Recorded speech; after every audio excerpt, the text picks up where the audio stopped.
You are now listening to Episode 3 of Dracula, a radio play, presented by the Pourquoi-Pas players and CHMR 93.5 FM. This episode is written by Karin Murray-Bergquist, based on the novel by Bram Stoker, and is directed by Hennessey.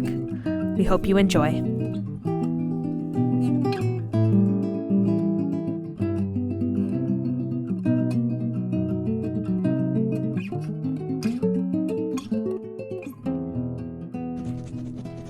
I'm so glad that I hardly know how to contain myself.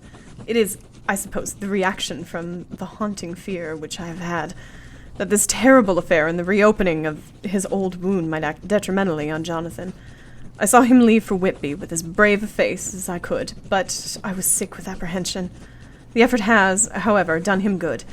He was never so resolute, never so strong, never so full of volcanic energy as at present. He came back full of life and hope and determination. I feel quite wild with excitement. I suppose one ought to pity anything so hunted as the Count. That is just it. The thing is not human, not even beast. To hear Dr. Seward's account of poor Lucy's death and what followed is enough to dry up the springs of pity in one's heart. Dr. Seward? I have finished listening to your cylinders and typed up a transcription. Oh, I'm sorry I couldn't put them in order. I ought to have labelled them. You should not have had to listen to the whole thing. You needn't apologize, for I wanted to hear the entire account. The phonograph is a wonderful device. Why, this beats even shorthand. But you've been crying. I fear I've distressed you. Not distressed me, no. I've been more touched than I can say by your grief. That is a wonderful machine, but it is cruelly true. But I have copied out the words on my typewriter, and none other need now hear your heartbeat as I did. I don't know how to thank you. I hope it has been at least helpful to you in compiling the dates. I'll bring them to Jonathan so that we can go through it next to his own journal.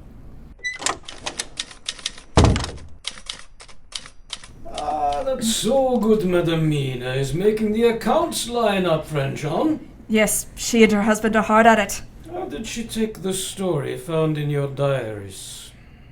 I think she took it all quite bravely, but I thought she looked a little pale and anxious. She would have reason enough, mind. She is a brave soul, but she is not accustomed to such things as we see and have seen. And even we aren't exactly accustomed to the things we have before us.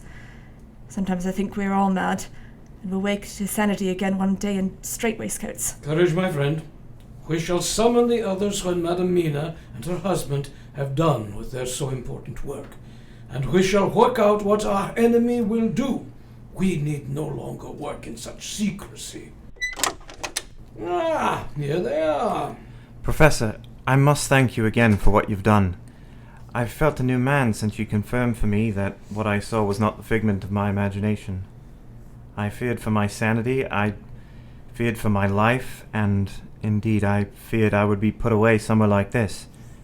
No offense, Dr. Seward, but there could be no better remedy than to know that I had not imagined it. I rejoice to hear it. I think we should, now that the facts are before us, arrange them so before us that we can anticipate our enemy's next move, and prevent him from acting if we can. Will you and Madame Mina join us in the study? I'll summon Arthur and Quincey. Are you all right? You look so weary. I suppose I was kept up last night by the sound of Mr. Renfield praying. He seemed quite agitated about something. And I missed you these past 2 nights as well. I had such strange dreams. Perhaps I should ask Dr. Seward for a sleeping draught. Reading that journal and hearing those wax cylinders would give anyone strange dreams, I'm sure. To hear what happened to Lucy, it was dreadful. Courage, my love. Now, my friends, thank you for gathering here. I think it is time we were acquainted with what is before us, and for me to add what I know to the facts which we have here, then to decide what course we must take. There are such beings as vampires. Some of us have evidence that they exist. Even had we not the proof of our own unhappy experience, the teachings and the records of the past give proof enough for sane people. I admit that at the first I was skeptic. Were it not that I have trained myself to keep an open mind, I could not have believed such things. Alas, Had I known sooner, one life could yet have been saved, of she who was loved so well. If we are to save others yet, we must face him who is yet out in London. It is a terrible task that we undertake, and there may be consequence to make the brave shudder. But we are face to face with duty, and in such case must we shrink. For me, I say no, but then I am old, and love lie far behind. You others are young. Some have seen sorrow, but there are fair days yet in store. 3 of you have pledged to go on to the end. Yet that was before the extent of our grim purpose was fully known. Now that we are all together, I will ask it of you again. What say you? I am with you. Count me in. For Lucy's sake, I will do what I can. Mina and I are both decided. We will help in any way. The Count is a monster. Without being a myth, which is rather unfair. Makes him easier to deal with, anyhow. But in England, surely, such a thing has never been seen before. Such fiends have existed, in all places and at all times. They may be given different names, but things of this kind are not absent from any land. Then is nowhere safe? Not entirely, but it is not impossible to defeat such a monster as we have seen. Let us consider the limitations of the vampire generally, and of this vampire in particular. That's the spirit. What do we got to do? We must rely on tradition and superstition. For who in this skeptical matter-of-fact 19th century, with all its science, believe in vampires? And it is in this very ignorance that he trusts, in leaving a land where the common folk know of what he is. But we have observation on our side. Friend Jonathan. Yes. We know that he can change shape, and that he grows younger and stronger when he is recently fed. He never eats food, he casts no reflection, and he needs to have his native soil to rest in, hence the boxes of earth he had shipped from Transylvania. From what we can tell from the way he has traveled, he cannot cross water of his own volition. That too fits with our knowledge gained from old stories. What drew him to London, then? It's a lot of trouble to go to. Why is he here? He had a great many books about Britain. He seemed to be studying. It may be that he admires it. He too had an empire, for which he fought body and soul. I have asked my friend Arminius of the University of Budapest to find out what he can, and his research revealed much. If he is the same Dracula, he was conqueror, he was sorcerer, when he was a man. He learned at the Scholomance, where the 10th scholar is given to the devil as his due, and became King Vampire, forsaking his humanity. But then, if he was always like that, did vampirism not change him at all? The bite of the vampire corrupt all, but in him little there was to change. But to his victim, who become like him, it is different. So far, it doesn't sound like he's too limited. How do we fight him? First, we must protect ourselves against him. He cannot enter anywhere at the first unless there be someone in the household who bid him to come. But he can hypnotize those inside into letting him enter, or coming to the window. Why does he make such an effort? Why, in all these years, does he fixate on one person? He is old, yes, but not so wise in mind. For he is in many ways childish. He like it not when he is prevented from what he wants, as we have seen already with Miss Lucy. He may drink from any person in this crowded England, and he insists on hunting her, for she is protected by those who love her, and he does not stop until she be like him. He thinks like a conqueror still, who will grow the more furious, the more his demands be refused. He did speak of his conquests to me once. At the time, I thought it was merely his family history. He will be filled with rage when he knows that we are in pursuit. He is learning now what he faces. We must strike him while all is not yet known to him. I was able to trace down some of his purchases while in Whitby, based on the account of the unfortunate sea captain. I spoke with the cargo agents, and the trail led to the delivery of 50 boxes of earth to London at Carfax Abbey. Some of them may have been removed. There was some disturbance a little while ago with things being moved nearby. I suppose they must have been from Carfax, for Renfield was quite upset by it and could have been responding to the presence of the Count. I still can't understand how they met. How he first might have seen the Count I cannot guess. However, the condition of Renfield is one which might well have been influenced in his consumption of life by the vampire. But Renfield was already zoophagous before the arrival of the Count in England. You say that he changed suddenly from zoophagous mania to religious mania. The dates align with the Count's arrival, and an encounter might have been possible given the proximity of your houses. Renfield might have seen something of his activity from the window. I should try and ask him more on the subject, but he was not inclined to answer the question before. Now, tonight you should stay here out of danger, Madam Mina, for in this enterprise there is great risk. Isn't there great risk for all the rest of you as well? We have already faced one vampire, and your husband have faced the Count.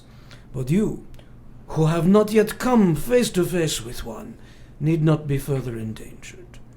Then, too, we know of the Count's fixation on Miss Lucy, and it was you who first protected her at Whitby, was it not? Yes, but why would he remember that?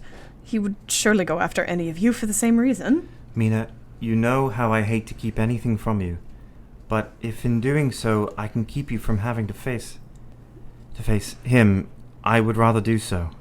It will make us work all the quicker so that it need not last any longer than necessary. If it is for your sake, I will stay here, but I hate to let you go into danger. It won't be for long. I vote we have a look at the house tonight. Agreed. And then tomorrow we ought to find out what happened to the boxes that were removed. I can answer that, I think. He has another house in Piccadilly, and if we find the courier, we can find out how many were moved there. Then we will go to Carfax tonight? Tonight, and may we be correct in our guessing.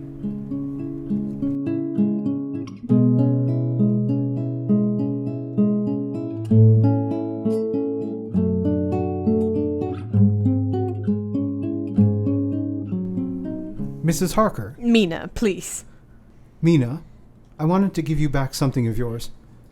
I found it among some of Lucy's things after she died. I'm afraid she never opened it. The letter I wrote her. Oh, Arthur, thank you. I know what you meant to her, and I'm sorry for all the distress you suffered.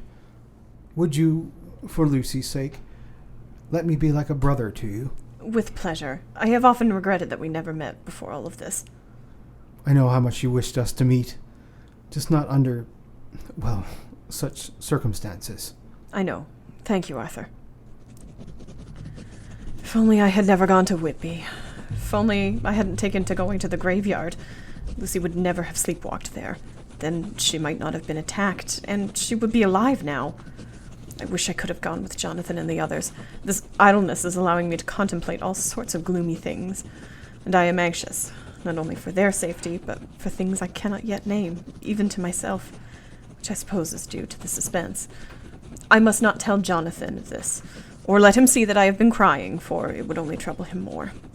I can see a thin mist starting outside, which speaks of encroaching autumn, and has been present for the last 2 nights. I must try to sleep, though the thought of Jonathan in danger prevents me. Remember, my friends, that our enemy is not of common kind. We must protect ourselves not only against physical attack, but against the spiritual harm. Here is a wafer of the sacred host for each of us. And the wreaths of flowers, too. They are of wild garlic, and he cannot touch them. Say, Professor, how'd you get your hands on so much host, anyhow? I was able to obtain an indulgence. Friend John, have you the skeleton keys? I'm trying them now. Is that how that works? He means we ought to indulge his desire to be mysterious. Ah, there. In manus tuas, Domine. Now, friend Harker, you know this place. We ought to go to the chapel first, I think. If I remember correctly, it's this way.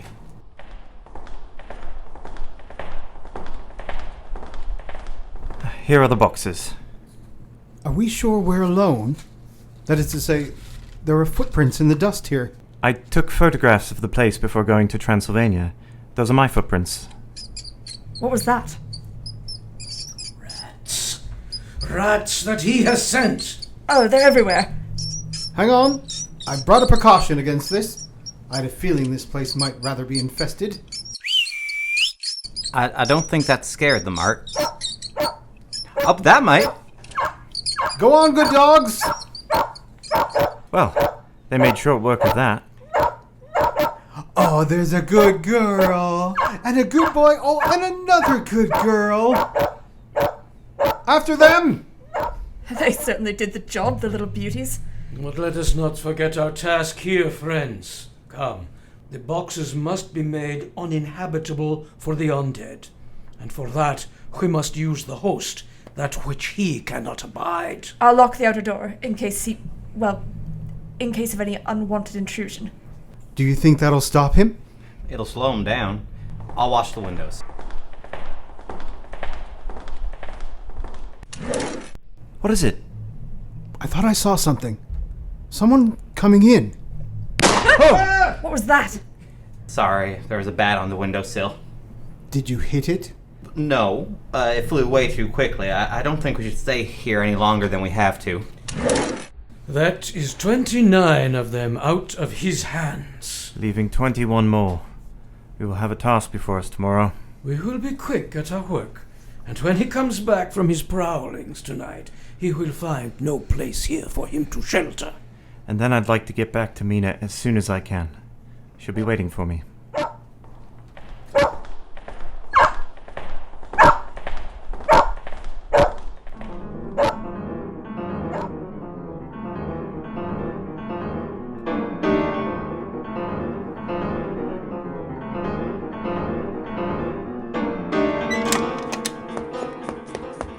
Doctor, something's happened. What's going on? We heard Renfield calling out. Before anyone could get to him, there was a terrible crashing sound, and we found him seriously injured. I think his back is broken. I'll go see him. I will come with you. Oh, God. Quickly, Dr. Hennessey, get me a stretcher. He cannot have done this to himself. This is the Count's work. Renfield, can you hear me? Doctor, tell them to take off the straight waistcoat. I cannot move. Straight waistcoat? But you're not in a... Oh. I have had a terrible dream. No, it was not a dream, but a grim reality, from which there was no relief. But I must speak of it. You should have heeded my warning. Stay still. Don't move, but try to remember what happened. Do you know who did this? He did. How did he get in? It was that night when I implored you to let me go away. I couldn't speak then, for I felt my tongue was tied. I was in an agony of despair for a long time after you left me. Then came a sudden peace. My brain seemed to become cool again, and I realized where I was. Was he also there? At the window. He showed me the flies with the steel and sapphire in their wings buzzing, and spiders and rats and moths with their backs embossed with the death heads. And he told me that all life would be mine. He was in the form of a man. Then as he stood outside, I do not know, but I found myself saying, "Come in, my lord and master." And he entered just as the moon has entered this chamber before, and stood in her size and splendor. And tonight? Do not interrupt him. Let him continue. He sent me nothing for 2 days, not even a blowfly. But when he came back to me tonight, and entered in the form of a mist, then it seemed to me that Mrs. Harker had entered the room. But she looked as if the blood had left her, and I knew that he had fed on her life. I was enraged then. He had fed on her. He was here all this time. I tried to warn you. When I understood what he had done, I tried to seize him and to wrestle him, for I have heard that madmen have enormous strength. I had hold of him, and he had to come out of the mist to fight me. He was immobile beneath my hands, but then his eyes met mine, and seemed to burn into me. My strength became like water, and I let go. Where did he go after that? To feed. Oh, no. Dr. Hennessey, stay here with the patient and do what you can for him. I'll be back. What's going on? Quickly, we may not be too late.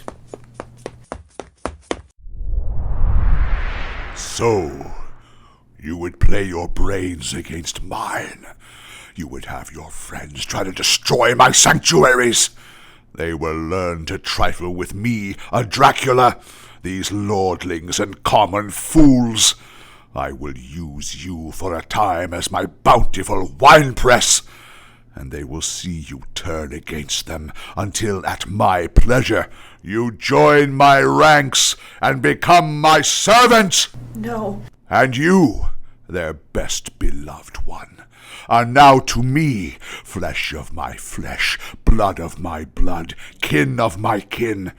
You will pay for the harm you have done to me. When I call for you, you will come over land or sea. You shall be avenged in turn, for not one of them but shall minister to your needs. But as yet, you are to be punished for what you have done. You have aided in thwarting me. Now you shall come to my call. Get back, demon! Get away from her!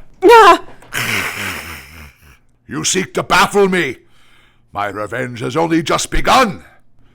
You think you may vanquish me, but time is on my side, and already one of you shall be mine. He has fled! Arthur and I'll cut him off outside. Oh God, what's happened? What does this mean? Mina, can you speak? It was him. He was here. Jonathan, don't leave me. This night has been bad enough without the dread of him harming you. Do not fear. We will guard against his return and keep you both safe. Mina, there's blood on your nightdress. On your mouth. It is his. I must not touch you. I must not kiss you. I am unclean. I am defiled. No, never. May I be punished with more bitter suffering even than this moment, if by any act or will of mine anything should ever come between us. I will never forsake you. I'm afraid we failed to catch him. He was too quick for us this time, but it won't happen again. And I'm afraid he's made rare hay of the study. He's burned the only copy of the typescript. And the wax cylinders, too. Thank God that wasn't the only copy. There's another in the safe. Quincey went out into the grounds when I went to Renfield's room. The poor fellow is dead. I should have been there sooner. God's will be done. I saw a bat fly from Renfield's window and flap westward. I expected to see him in some shape go back to Carfax, but he evidently sought some other lair. And now, Madam Mina, tell us, if you can, exactly what happened. How can I speak of it? Give her a moment, for pity's sake. God knows that I would not want to cause you pain, but it is need that we know all. I took the sleeping draught you gave me, and for a time it didn't seem to be working. By and by, though, I seemed to be dreaming, all my dreams being connected with blood and pain and death and all manner of things.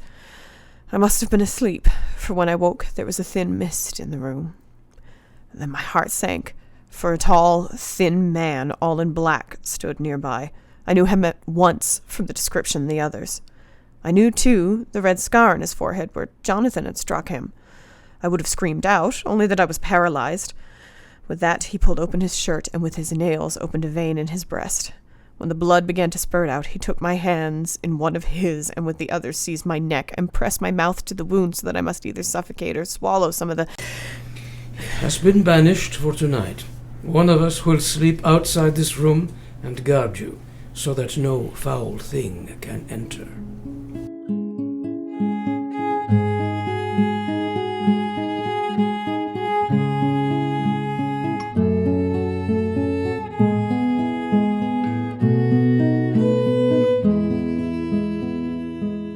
Madam Mina, you should rest. I can't rest, Professor. I'm better off distracted by something else. As long as I can work, I am not afraid.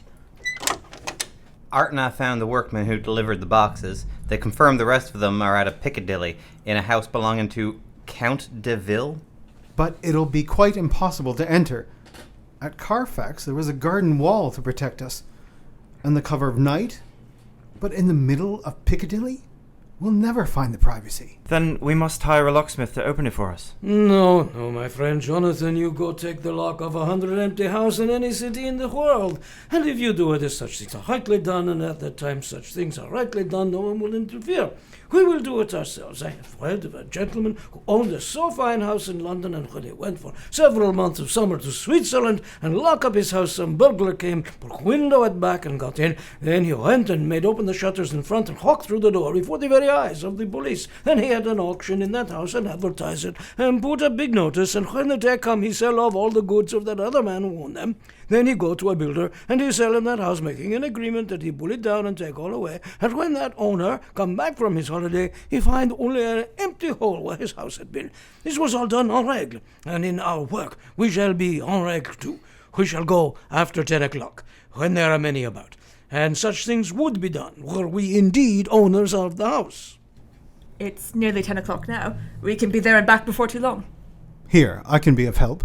I'll wire to my people to have carriages ready. Don't you think, Art, that a snappy carriage might attract too much attention? We should take cabs wherever we have to go. Friend Quincey is right. Before we go, I have warded this chamber against attack, which, in our too much confidence, we did not do before, alas. But I will give you a guard against attack by blessing you with a piece of the host, Madame Mina. Ah! Mina, what's happened? It was like a burning brand against my skin. There's a mark like a burn on your forehead. What does this all mean?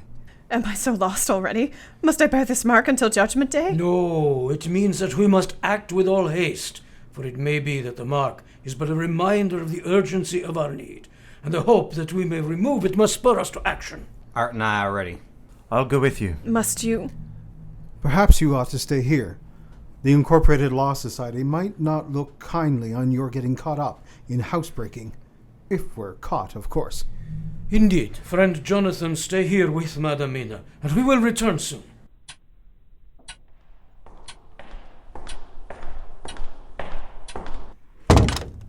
You've returned so quickly. Does this mean you found them? We've destroyed the boxes we found. But that wasn't all of them. What? Where could the rest be? There was just one missing from the total. The place looked like he'd gone through it in a hurry. I fear, my friends, our enemy knows something of our movements. He is cunning in his own way, and his words recall themselves to me. He said that time was on his side, and so it may be should he now flee. But how shall we know if he does flee? How shall we find him? That I do not yet know.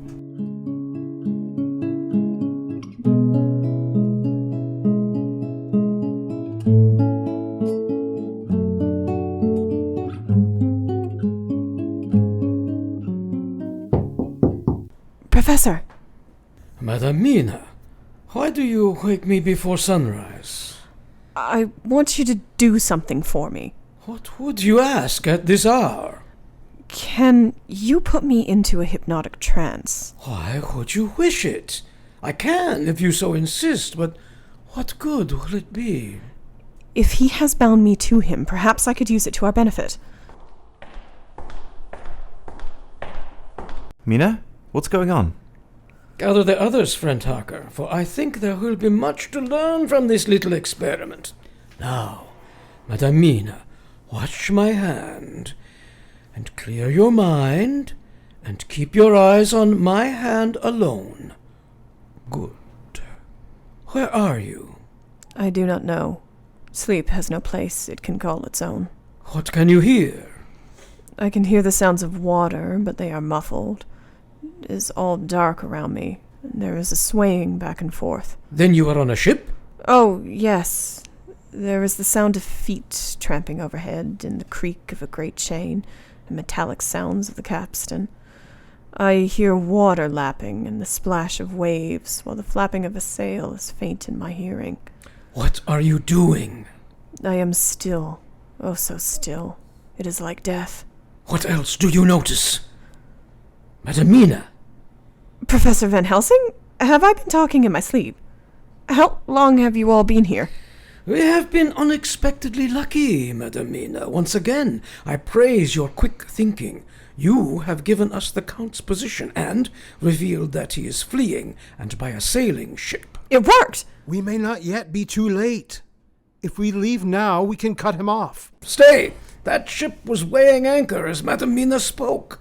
It will be far away by the time we reach the docks. Then we should head to Lloyd's and find out the name and where it will make port. But surely if he's gone, that means he's given up, and we're no longer in danger. Doesn't it, Professor? I am sorry, Madam Mina. So sorry.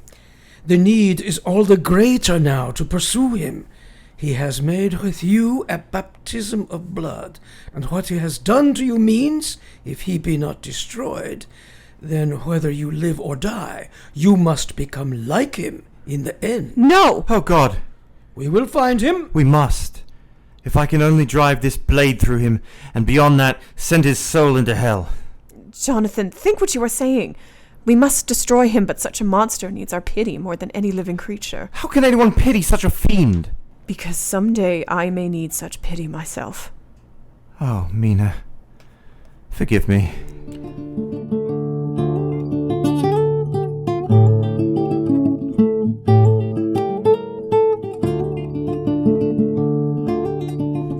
Friend John, I would confide in you fully. Our dear Madam Mina is changing, and as with poor Miss Lucy, she seems at times to be under the spell of the vampire. Now my worry is this, that if we may learn of the movements of our enemy, he may also learn of us through her eyes. Then must we keep her from our council? Would that not expose her to further peril? But if the Count may compel her to speak to him, there is still greater danger. I know she must be forming conclusions of her own, but her tongue seems somehow tied. It's like... What is it? Pray tell. Well, it's like poor Renfield, when he tried to warn us of the Count's arrival. If I had listened to him that night, none of this might have happened. You must not dwell upon that now, my friend. But how do we tell what is true and what is only some trick of his? I do not know, my friend, but I like it not. Hush, here she comes. Doctors, I suspect we are thinking the same thing. I must not be part of this meeting, for there is every chance the Count can sense my actions, just as I was able to get a glimpse of his. But the last time we kept anything from you, it put you in even greater danger. Besides, I would not leave you to fret over your fate alone. Need not be for long. I regret it as much as you do, but tell me nothing, save what I must do to aid in the plan. I will think on how I might help. So, we have followed our dear Madam Mina's hints and visited the docks. Have you found out anything more of the Count's movements? We met a good fellow in a tiny wooden office who said many things of bloom and of blood, and told me that there had been a man there yesterday who had been wearing all black, save for a straw hat that suited neither him nor the time of the year, and had hired the studying Catherine to carry for him a box. The captain liked him not, and the crew, superstitious, crossed themselves. But he paid well. His cargo was loaded aboard, and the ship was to depart on the morning tide. That would coincide with Madame Mina's account. I fear, my friends, that he is on that ship. Then he's given us the slip. No. Not as long as we can pursue him. Not while Mina is still in this terrible danger. It is to Varna that he is bound, and so we must follow him. We will take the Orient Express. I'll telegraph ahead to the shipping agents to tell them to let us know when the ship is reported docking. I understand the Count is from a wolf country, and if that ship gets there before us, we may need to pursue him. I'll get us a pair of Winchesters in case we need to fend off any wild animals. Once we get the box, we'll need to bring it somewhere secret. We can't very well open the box and slay the Count with everyone watching, can we? I mean to say, are we going to be arrested for murder if we do? If my surmises be correct, we are in no danger there. He is so long undead that his body, if it be restored to its natural state, would be no more than dust, and will mingle with the dirt in that box. It'll still look peculiar. I'm sure we can find some way to explain ourselves. Good. Now, we must pack for our journey and bring only what we require. We must keep an exact record for Madame Mina's sake, as well as for ourselves. May I not bring my phonograph? We must travel lighter than that, friend John. What must I tell Mina? She must know that we are to leave, and to leave her protected. Mina? Professor, may I tell her where we're going? There is no need for secrecy. I've given it a great deal of thought. I must come with you. But for your own safety, you must not. It is for my safety and for others that I must. For if I change, who will be here to stop me? If I'm with you, besides, I may help you keep track of his movements.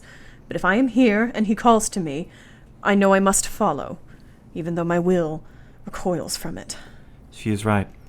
We cannot leave her to the chance that the Count might try to summon her. You must hypnotize me each day, when I am freed from his influence at sunrise and sunset.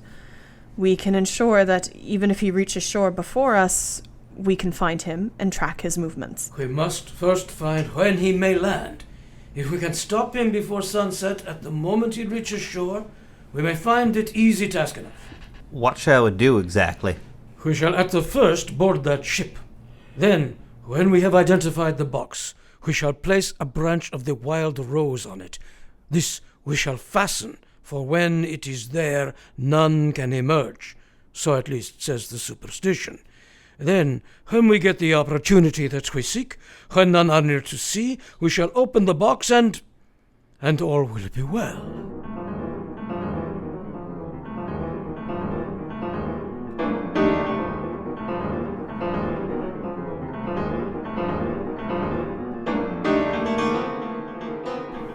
Dr. Hennessey, you must take care of things while I'm gone. I should not be more than a fortnight. If you wish it. Where are you going, though?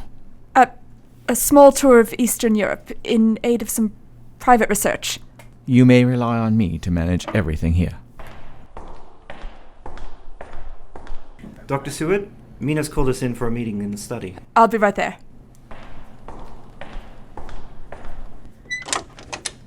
We are all here together in freedom, for perhaps the last time. I know, my dear, I know that you will always be with me in the end.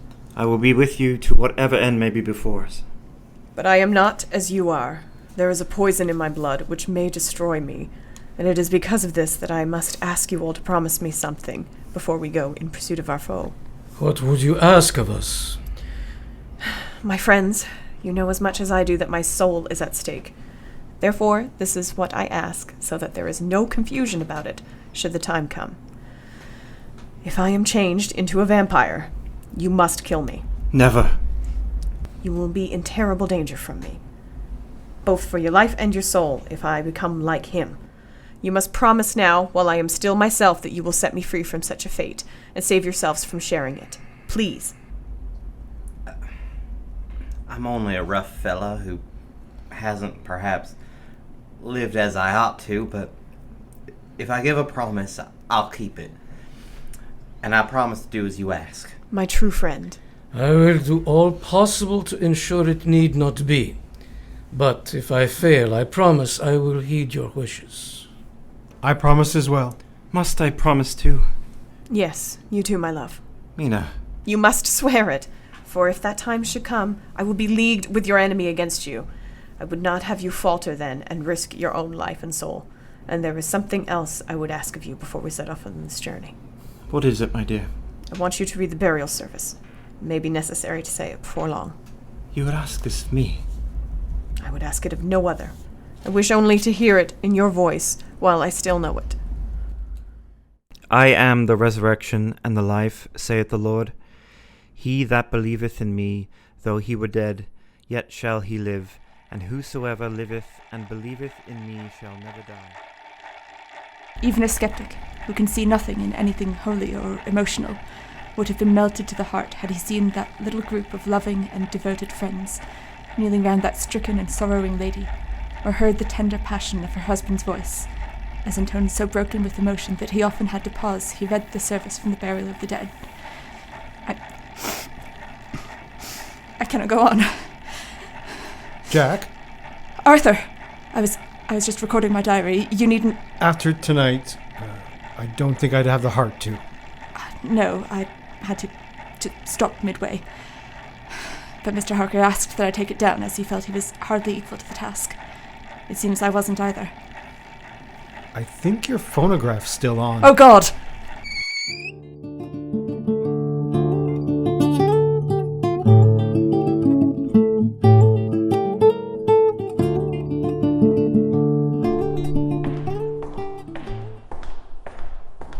Have a seat, Harker. They're exhausted.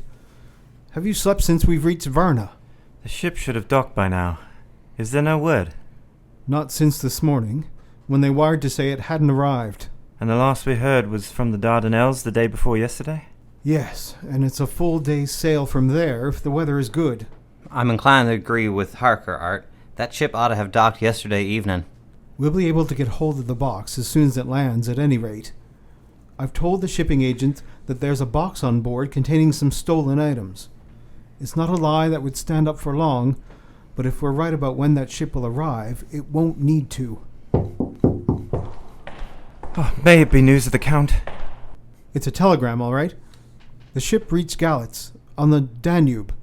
They must have blown off course to the mouth of the river instead of the harbor, or lost in sudden fog. Or driven there by the Count. Well, when can we get a train to Galatz? At 6:30 tomorrow morning. How do you know that?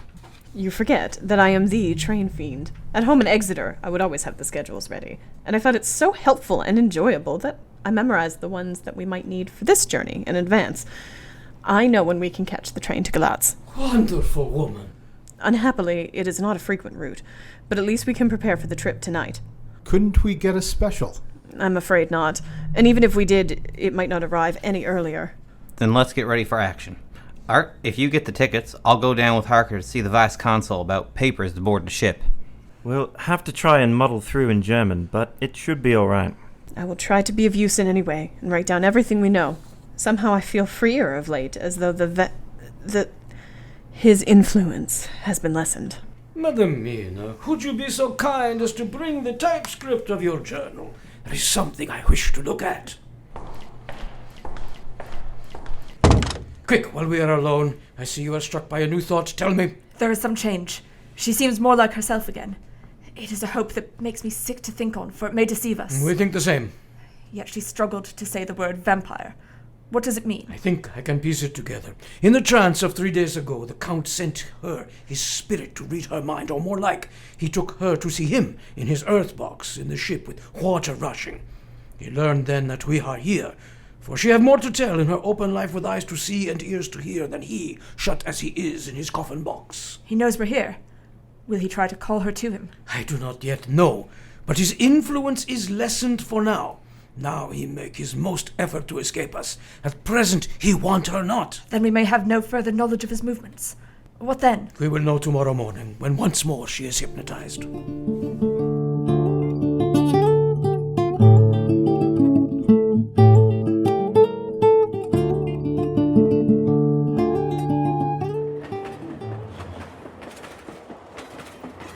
Now, Madam Mina, will you forgive me for waking you so early? That is no trouble. I was already awake. I find myself rather more restless at night. I was beginning to think about the Count's powers. I wonder what caused the ship to veer off course. Do you think he could have been alerted to our arrival? I fear we must not deny the possibility.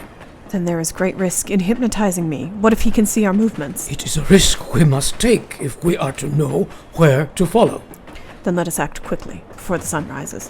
Now, once more, watch my hand and take not your eyes from it. Something is going out. I can feel it past me like a cold wind. I can hear, far off, confused sounds, as of men talking in strange tongues, fierce falling water, and the howling of wolves. What can you hear them say? Are they naming a place? Madam Mina, tell me all you can hear. Professor, what have I said? He is no longer in Galatz, and he is not alone. Not a month ago, I thought I would never again write in this journal. But now that I find I must, I will keep as good a record as I can. We will reach Galatz soon, and then to action, and to what end, I hardly dare think. To one thing, I have made up my mind. If we find out that Mina must be a vampire in the end, then she shall not go into that unknown and terrible land alone.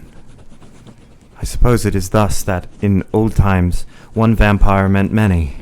Just as their hideous bodies could only rest in sacred earth, so the holiest love was the recruiting sergeant for their ghastly ranks. Gluts! Off for the gluts! Off and through gluts!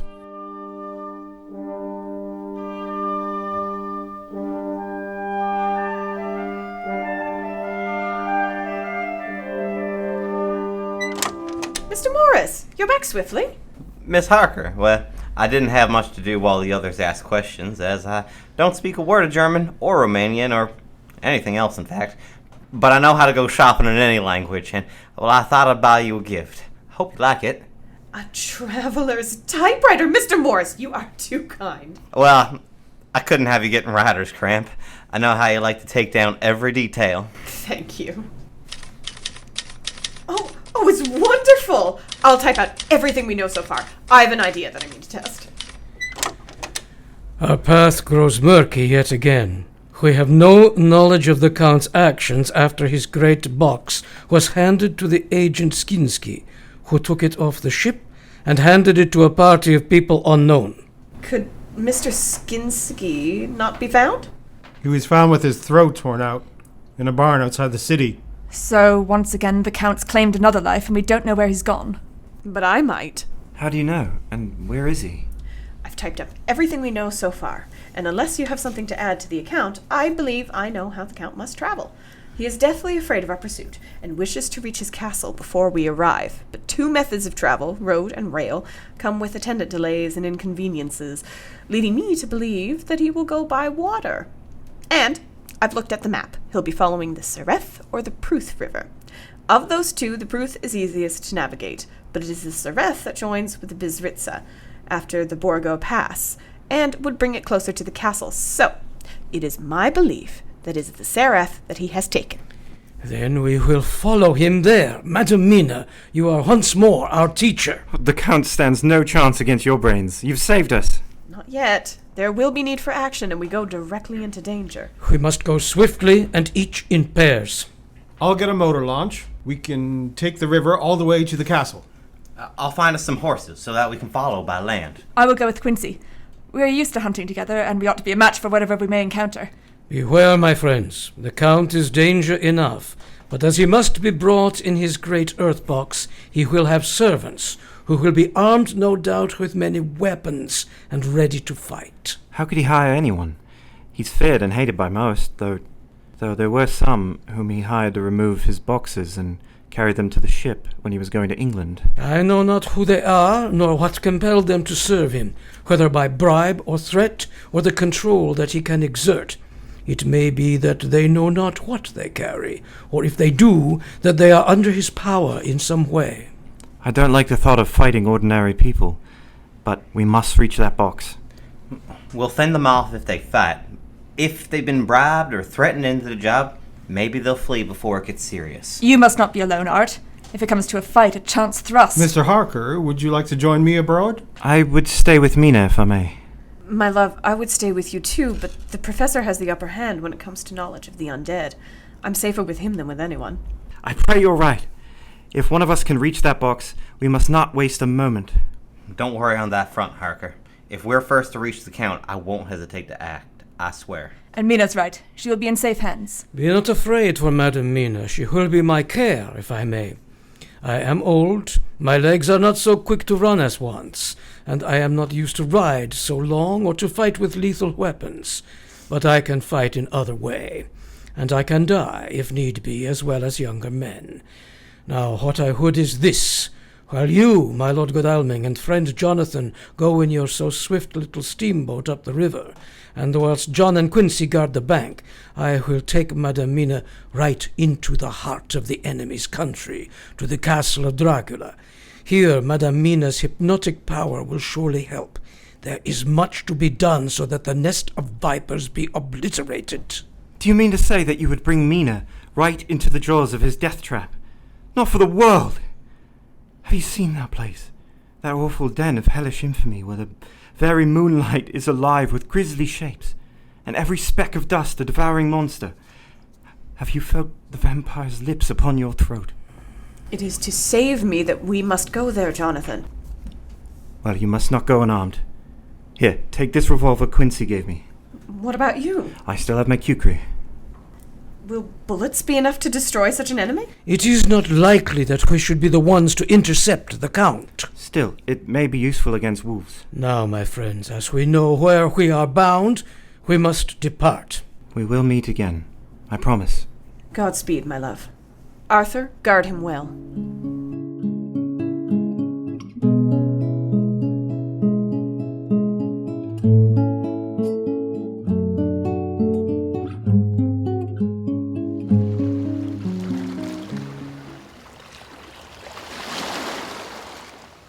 Is it dawn already? You should have woken me. I couldn't do that. You needed rest. I won't rest again until we reach the Count. I won't rest again until he's dead. I know. I've thought of a way for us to search without arousing suspicion. We'll raise the Romanian flag, as though we were customs officials. Won't they expect us to ask questions? We'll have to simply hope they don't ask any of us. Well, I will follow your lead. Provided we can reach that box, the details of exactly how we seize it are all the same to me.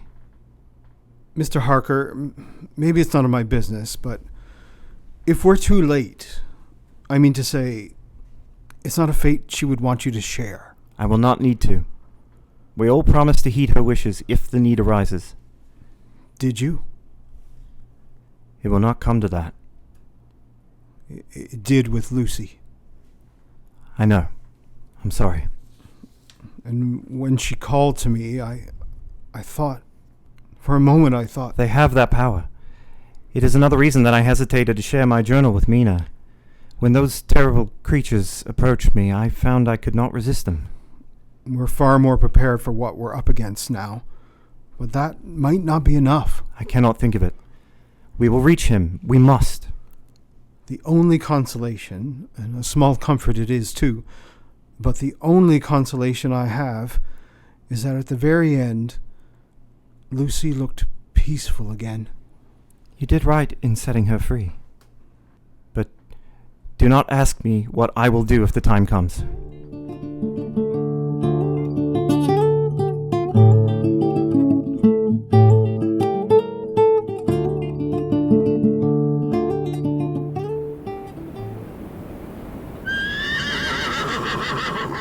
Madam Mina, will you once more be hypnotized? Yes, but hurry. The sun is going down. Watch my hand and listen to my voice. Now, what can you see? Only darkness. And what do you hear? The swirling of water around me. Professor? What did I say? It is the same as before. He has not left the river yet. The trances are growing shorter, aren't they? Yes, it is more difficult now to produce the effect. And I fear I haven't been of much assistance, if I could tell you so little. It is dusk. We should stop for tonight and make camp. I've slept all day. Do let me help. I can drive during the night. Memorandum, 4th of November. This to my old and true friend John Seward of perfect London, in case I may not see him. It may explain. It is so cold that the grey heavy sky is full of snow, which when it falls will settle for all winter, as the ground is hardening to receive it. It seems to have affected Madam Mina. She has been so heavy of head all day that she was not like herself. She, who is usual so alert, have done nothing all the day. She even have lost her appetite. Now to the historical, for as Madam Mina write not in her stenography, I must, in my cumbrous old fashion, that so each day of us may not go unrecorded. Professor? Why have we stopped? This is the Pourquoi-Pas, is it not? It is. We must consult the map and find the swiftest way. You are well rested, I hope? Yes, and that way is shorter. Oh? How do you know? I suppose Jonathan must have written it in his journal. I'm certain of it somehow. The horses will follow it. It looks not like a road, but they can find their way along it.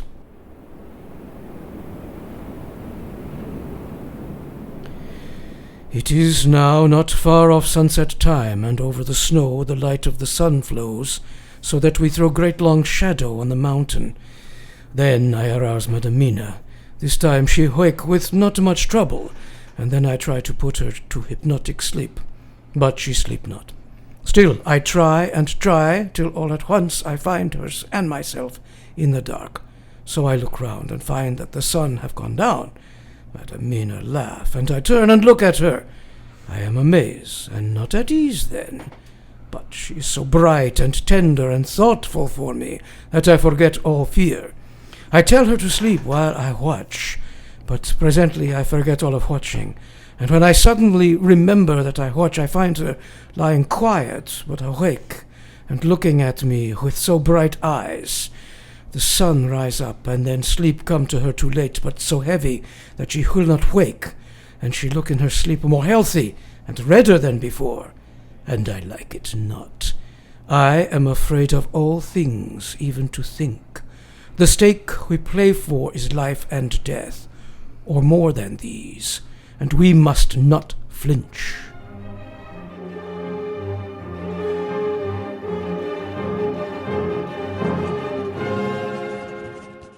I wish it wasn't so cold. Ink freezing up? More like fingers freezing up. But Van Helsing told me to record whatever I could, and this is the first chance I've had to write anything down. Of course, we'll need that later so we can swap stories with the others. Or have a record of exactly what happened so that nobody thinks we imagined it. Or have a good yarn to spin by a campfire in the years to come. Or leave an account should we need to remember it afterward. We've been in tighter spots before and got out of them. Those wolves at Tabals? How could I forget? Art was nearly devoured. I hope he's found a less perilous route. Who knew wolves wouldn't be the worst thing in these parts? We better get back on the trail, Jack, before these beasts come and scare the horses, and before you get frostbite trying to ride in this cold. All right. If the snow doesn't stop us, tomorrow may see an end to our chase.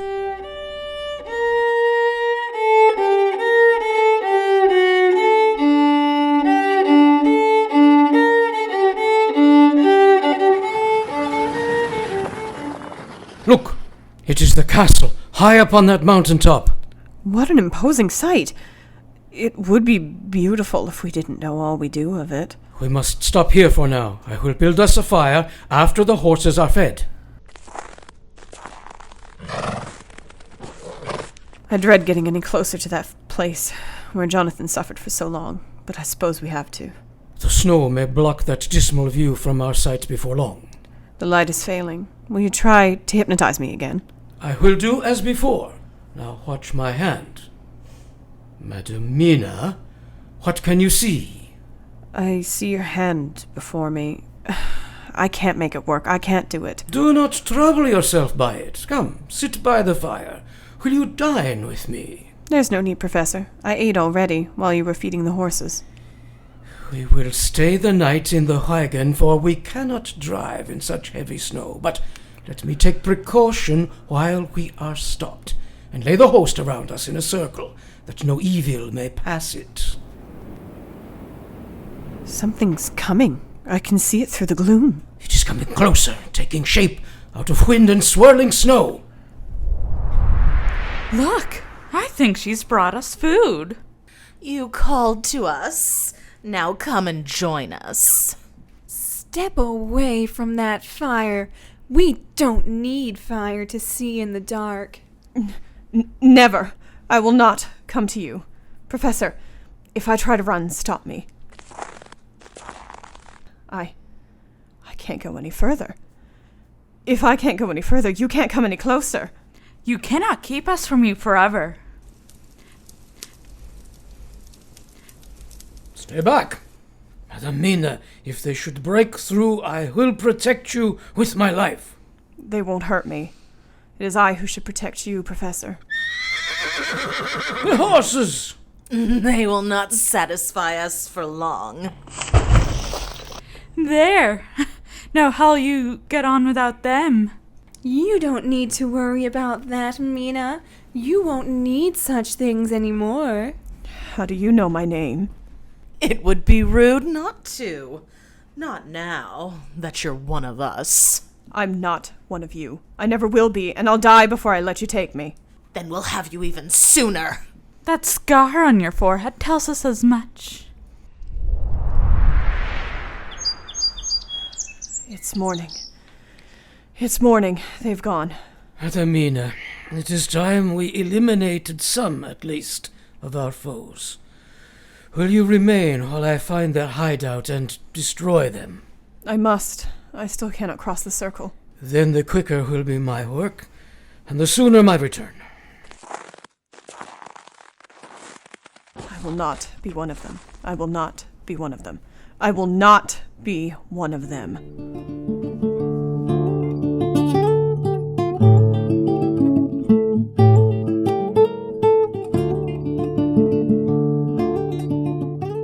There will no longer beset us, these vampires.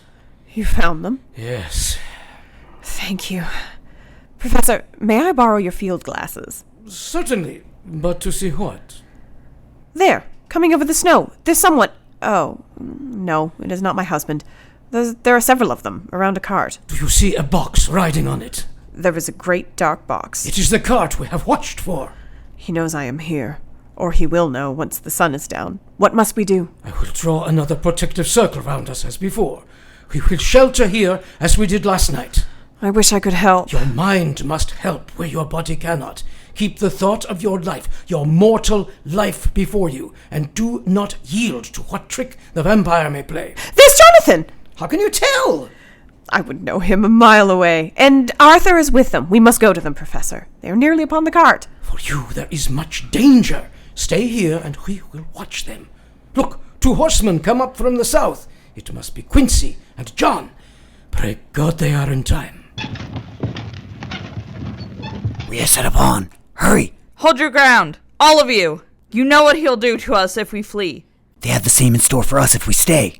Who are they? Devil himself, or his minions. We are tasked with this box, and we will defend it. Halt! Halt! Stay your ground. Defend this box with your lives. Jack and I will fend them off. You two get to the box. You ready, Harker? I am. Yeah.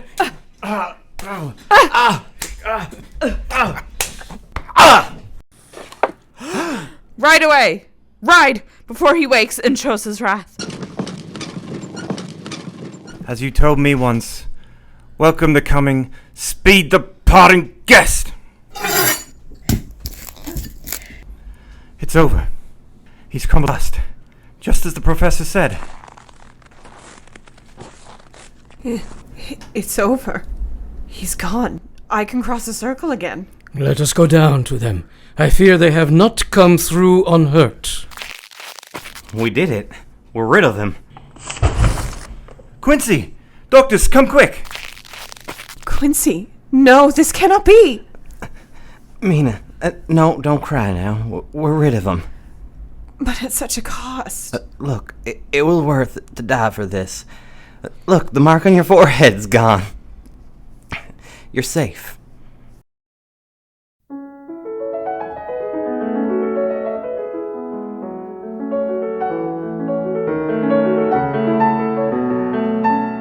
Is everything ready?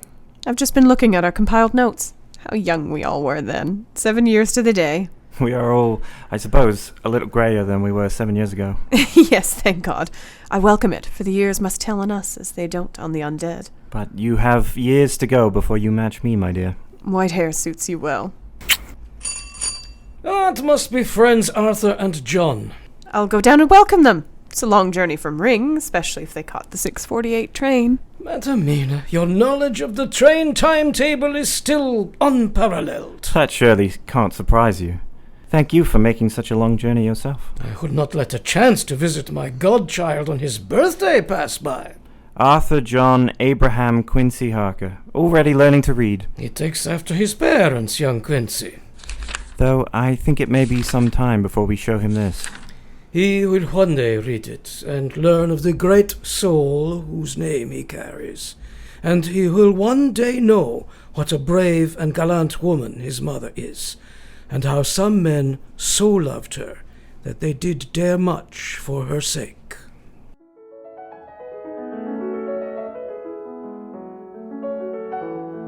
You've just listened to the third and final episode of Dracula, a radio play, presented by the Pourquoi-Pas players and CHMR 93.5 FM. This episode featured Tim Murray as Jonathan Harker, Jim Healey as Count Dracula, Shannan Rogers as Mina Murray Harker, Karin Murray-Bergquist as Dr. John Seward, James Dinn as Quincey Morris, Glen Warren as Arthur Holmwood, David Hallett as Dr. Abraham Van Helsing, Kyle March-Maccuish as Renfield, Scott Worsfold as Patrick Hennessey, Leah MacDonald as Vampire Woman, Lauren Andrews as Vampire Woman, Evan Maddock as the Conductor, Jody Rideout as Henchperson, Holly Stack as Henchperson and Vampire Woman, and Juno Tuck as Arthur's Dogs. This episode was written by Karin Murray-Bergquist, based on the novel by Bram Stoker. Original music composed by James Dinn. This episode was edited by Christina Acton and directed by Hannah Tuck. Special thanks to Jasmine and Louisa Murray-Bergquist for script feedback, and to Bob Earl and Rhea Rollman at CHMR for their support in this project. If you'd like to learn more about Pourquoi-Pas and upcoming projects, why not follow us on social media? Find us on Facebook as Pourquoi-Pas Players and on Instagram at POURQUOIPAS Players. To join our mailing list, send us a message directly through Facebook, Instagram, or email us at POURQUOIPASplayers@gmail.com.